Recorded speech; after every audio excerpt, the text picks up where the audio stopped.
Assalamualaikum warahmatullahi wabarakatuh. Halo teman-teman dan pemirsa sekalian. Saya Muhammad Habibie Yusuf dari Pendidikan Ekonomi Fakultas Keguruan dan Ilmu Pendidikan Universitas Pasundan akan memenuhi tugas public speaking untuk ujian akhir semester. Kali ini saya akan menjadi reporter di salah satu museum, yaitu Museum Kota Bandung.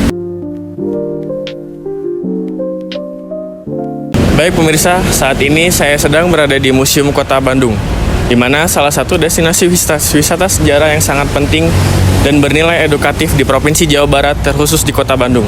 Museum ini menyimpan berbagai koleksi dan informasi yang menceritakan perjalanan panjang dari Kota Bandung, mulai dari masa kolonial, perjuangan kemerdekaan, hingga perkembangan Bandung sebagai kota modern seperti saat ini. Pada kesempatan kali ini, saya akan mengajak pemirsa sekalian untuk berkeliling di Museum Kota Bandung, sekaligus wawancara secara langsung dengan pengunjung yang ada di Museum Kota Bandung untuk mengenal lebih dalam dari sejarah Kota Bandung ini sendiri.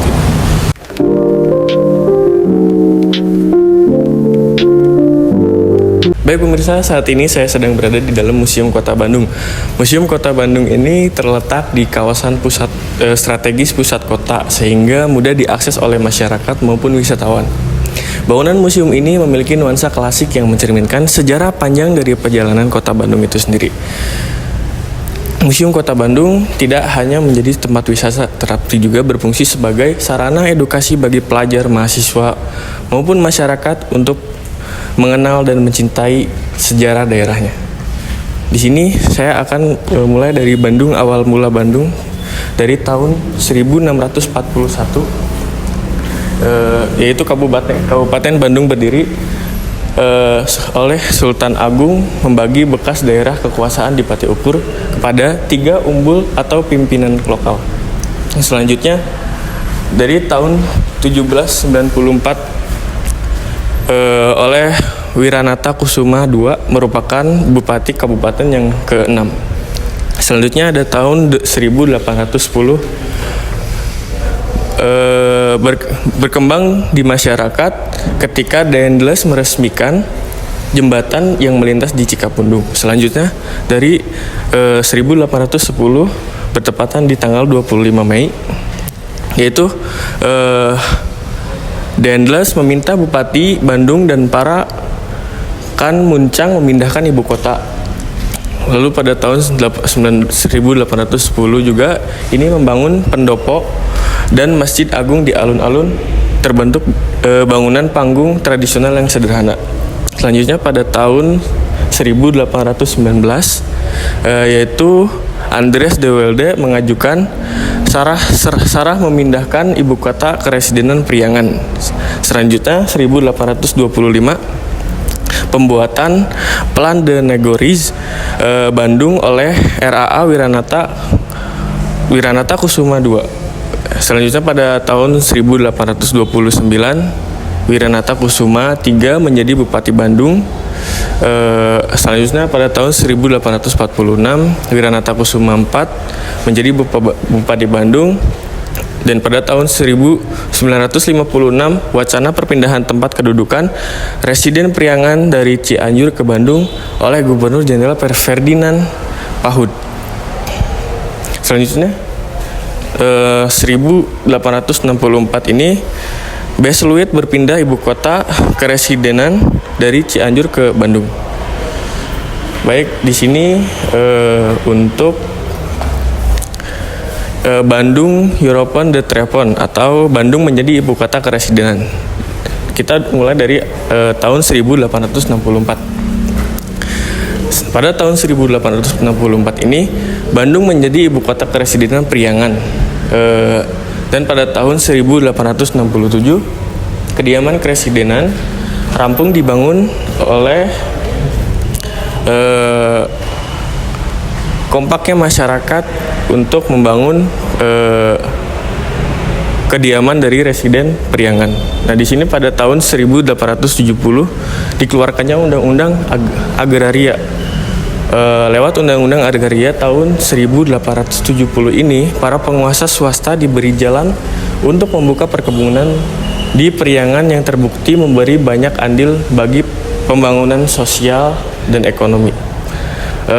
Pada tahun 1874 ini R.A. Kusuma Dilaga diangkat sebagai Bupati Bandung. Dan pada tahun 1871 Adolf dan Maria Humani membuka usaha penginapan. Dan selanjutnya pada tahun 1878 bertepatan pada tanggal 29 Desember yaitu sekolah pegawai negeri dibuka di Bandung untuk secara resmi sesuai dengan keputusan pemerintahan nomor 21 tanggal 30 Maret 1878. Yang selanjutnya di bawah ini pada tahun 1879. Ini adalah Societet Concordia resmi berdiri pada tahun 1879 ini. Orang-orang Eropa mendirikan perkumpulan Societe Concordia. Perkumpulan ini dikuatkan sebagai badan hukum melalui sebuah government based law tanggal 29 Juni tahun 1879. Selanjutnya kita beralih pada tahun 1884 yaitu peresmian jalur kereta api di Cianjur sampai ke Bandung. Pembukaan kereta api dari jalur Cianjur ke Bandung ini memiliki keberadaan jalur kereta api yang membawa perubahan besar pada kota Bandung pada saat itu. Dan selanjutnya kita pada tahun 1885 ini berdirinya Peters Park atau taman tertua di Bandung. Pada taman ini terletak di hadapan kantor asisten residen yang didirikan oleh perkumpulan Vereniging Totnut van Bandung and Omstreken pada tahun 1885 untuk mengenang jasa ketuanya asisten residen Priangan Peter Sigtoff. Selanjutnya ini pada tahun 1886 Kelenteng Hiap Tiang Kiong didirikan komunitas Tionghoa yang dimana dengan pertumbuhan didirikannya komunitas Tionghoa ini warga Kelenteng dipraksai oleh Chen Hailong yang nantinya diangkat menjadi Letnan Tionghoa kedua di kota Bandung. Pada tahun 1894 perintisan perdagangan di Braga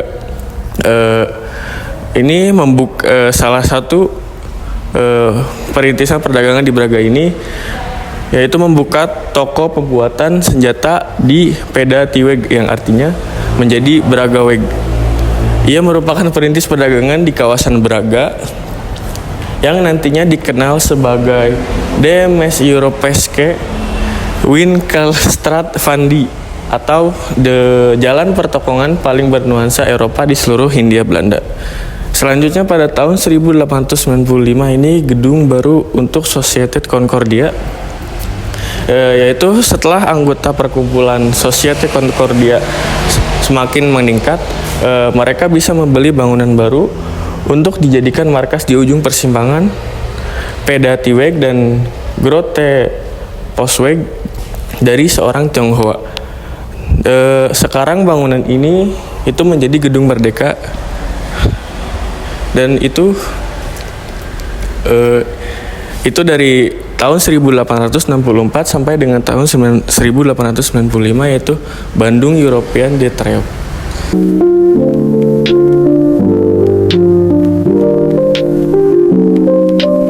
Baik pemirsa, untuk mengetahui tanggapan lebih lanjut dari Museum Kota Bandung ini, saya akan mewawancarai salah satu pengunjung di Museum Kota Bandung. Pemirsa, saat ini di samping saya ada salah satu pengunjung di Museum Kota Bandung. Permisi Teh, boleh perkenalkan nama terlebih dahulu? Oke, halo, nama aku Lala. Baik, alasan Teteh untuk tertarik ke Museum Kota Bandung ini kenapa? Karena aku mau tahu sejarah Bandung sih, karena kan beberapa kali kesini tapi biasanya mainnya ke tempat-tempat hits. Belum pernah untuk tahu lebih lanjut sejarah Kota Bandung itu sendiri, jadi mau tahu aja tentang sejarah Kota Bandung. Baik, menurut Teteh, setelah Teteh sudah berkelilingan di sini, apa yang Teteh dapatkan setelah Teteh berkunjung di Museum Bandung ini? So far aku kan baru setengah aja nih, belum semuanya. Cuman tahu ternyata di sini lebih sejarahnya mungkin lebih nasionalis gitu ya daripada yang aku perkirakan gitu. Karena yang aku perkirakan awalnya untuk lebih ke budayanya, tapi ternyata di sini lebih ke nasionalis. Mungkin karena Bandung itu ibu kotanya sendiri dari dulu mungkin ya. Jadi kayak peradaban itu lebih ke setelah dan pasca kemerdekaan kayak gitu. Baik. Menurut Teteh, seberapa penting sih di Museum Kota Bandung ini bagi generasi muda yang sekarang ini? Penting banget sih karena kita harus tahu juga ya untuk gimana dulu gitu ya perjuangan-perjuangan sejarah dari pahlawan-pahlawannya, terus juga yang simpel aja kayak bangunan-bangunan atau transportasi yang dipakai sekarang itu kan dari dulu ternyata udah ada gitu ya. Kayak tadi aku ngeliat ada kereta cepat, ternyata tuh dulu juga ada kereta cepat yang ke Bandung gitu, yang sekarang mungkin akhirnya diperbarui lebih lagi gitu. Jadi penting sih. Oke, itu aja Teh mungkin yang ditanyain. Terima kasih untuk waktunya Teh. Sama-sama. Baik.